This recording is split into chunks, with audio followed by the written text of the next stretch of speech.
I don't think I need to introduce myself to anyone who's familiar with the glorious Disney Star Wars era knows who I am. My job is to stop this bullshit before it even starts. I am late! Can I? Ray! Ray! Can I get some coffee?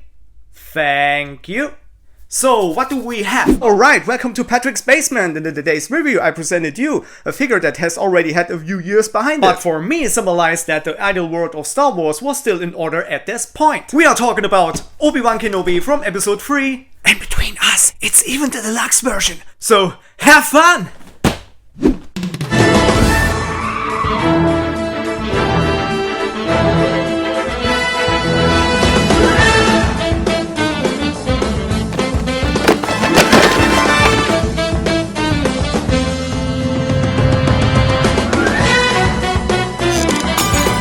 Oh my god.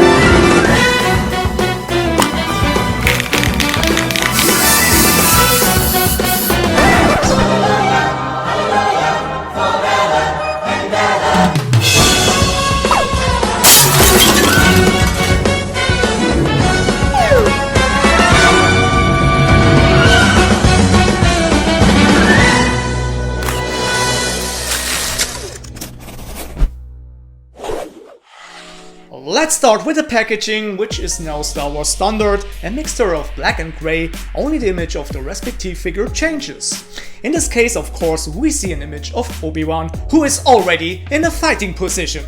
Further down, we see the Star Wars logo in silver. There is a banner around the packaging with two more images of Obi-Wan. We also see a sticker at the top right that tells us that is a deluxe version of Obi-Wan. On the sides there is a Obi Wan Kenobi lettering. And on the back are the credits. If we take the lid off the packaging, we see a layer underneath with another image of Obi-Wan. And under the layer is our figure. Hello there! I'm a big fan of the Star Wars prequel series, and a big part of that is two main characters, Anakin Skywalker played by Hayden Christensen, and of course the character we are talking about today, Obi Wan Kenobi played by Ewan McGregor. I would like to start with the face, and yes, it looks very good in my opinion. There is hardly anything to complain about here. Ewan McGregor is very well captured. Once again, a good job was done here, everything was painted very beautifully and in detail. The face, the beard, even Ewan McGregor's marks were taken into account. The hair, which is sculpted by the way, could have been a bit lighter. The same goes for the beard. If we look at the scene for episode 3, we can see that the hair in the film is much lighter than here. On the one hand, it's a shame, but personally I would rather accept that the color of the hair doesn't quite match than that the face doesn't resemble Ewan McGregor, which fortunately is absolutely not the case. I can live with it, and I hope you can too. Another good thing is that the head is connected to the neck. That makes the whole thing look much better. Let's get to the costume, and I would like to start with the Jedi robe before we move on the tunic. The robe is brown and is made of a very thin velvety material with additional lining sewn into the inside of the sleeves. The biggest change that Hot Toys has made is that they have decided to do without the integrated wire in the hood. Where Anakin Skywalker still has wire in his hood, there is no wire here. I personally think it's better. The hood folds much more naturally. I remember when I tried to move Anakin's hood into the desired position, that took a lot longer. Without wire, the whole thing works much faster. Underneath the robe there is a beige ribbed tunic made of a slightly thicker material. Underneath the tunic we see another one in brown. I really like the color combination of beige and brown. I'm a big fan of Jedi costume designs anyway. Whether it's Anakin Skywalker, Obi-Wan, Yoda or Mace Windu, they're all the same in terms of structure except for the material and color. But it seems as if each costume has its own style. I like that!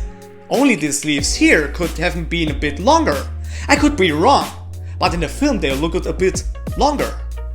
Of course, Obi-Wan has also a multifunctional belt with several pockets. The belt itself is made of rubber and synthetic leather, while the clasp and the pockets are made of plastic. In addition, we see a holster on the left side to which we attach our lightsaber a little later. Further down we have the pants, which are slightly darker beige. They fit really well and don't stretch much. I'm excited to see how flexible they are. Finally, we have the boots. They are red and made in one piece. The individual seams and straps are clearly visible. Really good work. Of course, you will have to understand that it looks very nice, but there is a disadvantage to it all. Unfortunately, the boots restrict your feet so much that you can hardly or not at all move them. It's best if we get an overall picture, because now we come to mobility. The head can be rotated once around the entire axis. Front and back also work without any problems. The torso can be rotated slightly left and right. It can also be bent forward a little. Unfortunately, there's nothing going backwards. The arms can be extended 90 degrees to the sides. We also reach 90 degrees when stretching forward. Bending your arms also work without any problems. And to my surprise, the legs can be stretched out to around 90 degrees, but the pants are more elastic than expected. Hanging also works perfectly. Just mentioned, the boots looks great, but can hardly move it. I wouldn't try to force the feet to move. Very quickly a tab will break or a seam will come undone, and that will be annoying. The figure is so well balanced that you can do without the base. Let's move on to accessories. We have 8 interchangeable hands, a lightsaber, a communicator, an interchangeable arm with illuminated lightsaber included, standard and swinging effect, a battle-damaged battle droid, and since the figure is a deluxe version, we get exclusive Baby Luke and illuminated security hologram display table with 2 holograms. I would like to start with the base, and that is nothing special. We have already seen better and more unusual ones. The base is completely made of plastic, the underside is rough, while the top is smooth. You can see the whole thing still looks pretty naked. Don't worry, that will change soon. You will also get 2 motifs made of, so it's not cardboard. I think it's some kind of laminated plastic. It's really hard to say. Anyway, you have the option to choose between 2 different motifs. One's the motif of Utapau, when Obi Wan surprises General Grievous in his hiding place. And once the high ground on Mustafar, when Obi Wan struck the final blow against Anakin and he had to watch his once beloved friend burn. I actually had to puzzle at first which scene I should assign this motif to, because it's too bright for me. For a connection to Mustafar to be a true goodwill, it will have to be a lot darker.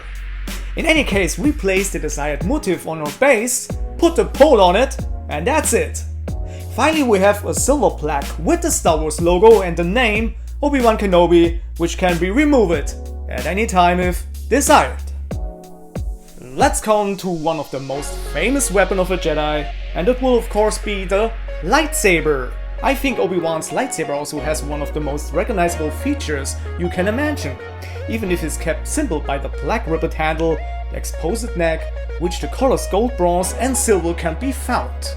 I think similar to Count Dooku's sword, you would immediately recognize this one out of hundreds. Truly a beautiful weapon. Of course, we have the option to attaching the lightsaber to a belt. Included in the packaging are these small screws that we screw into the lower handle to attach our lightsaber to the previously mentioned holster, which is traditionally located on the left side of the belt. Of course, we also have the opportunity to illuminate your lightsaber. Since this is so far small to equip it with the necessary technology to make it glow, we decided to use an entire forearm to make our lightsaber glow. On the inside we see the battery compartment in which there are 3 batteries. To the left of it is a switch that we press, and your lightsaber lights up. We also have the option to choose between 2 effects to give the appearance that it is a real lightsaber. We have a standard effect and a swinging effect that can be used optimally for fighting poses. To be honest, I'm not a big fan of it. It's nice that people think about the lightsaber being illuminated, no question about it. But the effort required to change the arm is time consuming and frustrating. The sleeves are usually so tight that it is almost impossible to change arms. In addition, when a room is well lit, the effect is hardly or not at all visible. Next we would have the communicator that Obi-Wan uses during Chancellor Palpatine's rescue mission on General Grievous' ship to tell R2 which direction to send the elevator. Pay close attention. A really small piece that we have here. Not that it gets lost.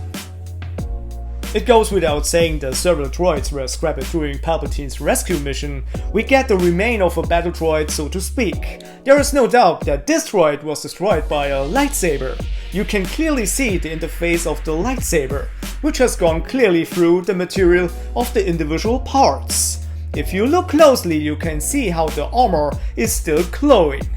Very nice. The internal mechanical parts that are now visible are also very detailed.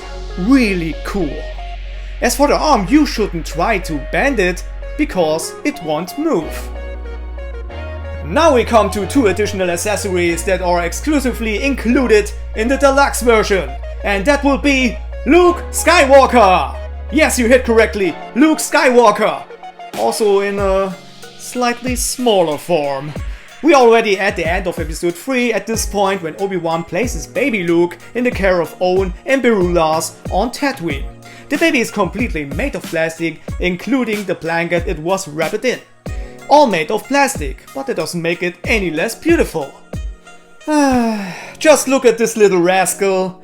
When you see this little guy here, you can imagine him standing in front of Ben Solo's bed and wants to kill him in his sleep? If Disney has its way, yes. Shame on you, little Luke. Finally, we have a security hologram display table. And I have to address something that really bothers me about episode 3. After Order 66 is executed and when Obi-Wan returned to Coruscant with Master Yoda to warn the remaining Jedi still scattered across the galaxy, not a word was said about Anakin. Even when the Jedi Temple was in flames, I think for a Jedi Master, one's Padawan is like one's own son. Obi-Wan and Anakin had a close bond, even if they really agreed, but Anakin was unfortunately never mentioned until a certain point. Until they looked at the security footage on this nice place. This table is a really cool thing. It's made entirely of plastic and is painted in a mix of light and dark green matte. The dark green elements feel rough while the light ones are smooth. If we look at the surface, we see a white round plastic glass plate and it can actually be illuminated. At the bottom we have a battery compartment in which 3 batteries come. There is a switch on the underside of the battery compartment that we flip and our security hologram display table is illuminated. That's pretty cool, right? But things are getting even better now, because something very important is still missing. Of course, our 2 holograms are still missing. Anakin Skywalker and Palpatine. At this point, I think I can still say Anakin Skywalker. Right now, the key scene is that Anakin receives his new name, Darth Vader. Despite their smaller size, the hologram are mostly very well shot, just as a hologram should look. A hint of blue shimmer and the fine transverse light blue lines, exactly as we know them from the films. The holograms are hollow on the inside so that the table has the opportunity to illuminate the holograms as best as possible. These are really nice extras that we get with the deluxe version. The hologram display table is particularly looks really great. I can really only warmly recommend the deluxe version to everyone. My conclusion: Obi Wan Kenobi is one of my favorites in the prequel series and of course one of the main characters alongside Anakin Skywalker. The chemistry between the two is just perfect. Despite small flaws like the hair color, the figure is great, so there are hardly anything to complain about. No matter whether it's the face or the costume, we try to get as close to the original as possible. And in my opinion, they did a good job. In addition, Hot Toys gifts us with great accessories like the battle damage droid, baby Luke, or my highlight of the day's review, the security hologram display table. I'm quite satisfied. And honestly, what would a Star Wars collection be without an Obi-Wan? Damn right! That's why my rating is as follows. And what you can do with this figure, I'll show you now.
We have already reached the end of today's review. As you have already seen, I made small change to the poser clip. I didn't use tracking shots. All poses were originally created with my figures. Only the background and the lightsabers were used with the computer. It will be nice if you will leave me some feedback about the poser clip.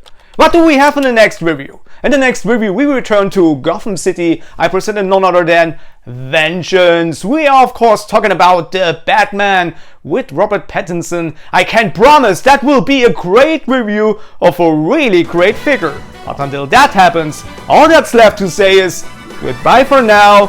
And don't forget, if you look for toys, then Patrick's your choice. See you then.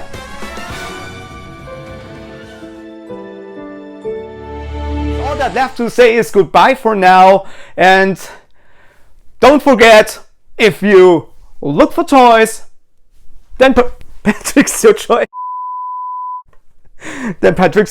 See you then.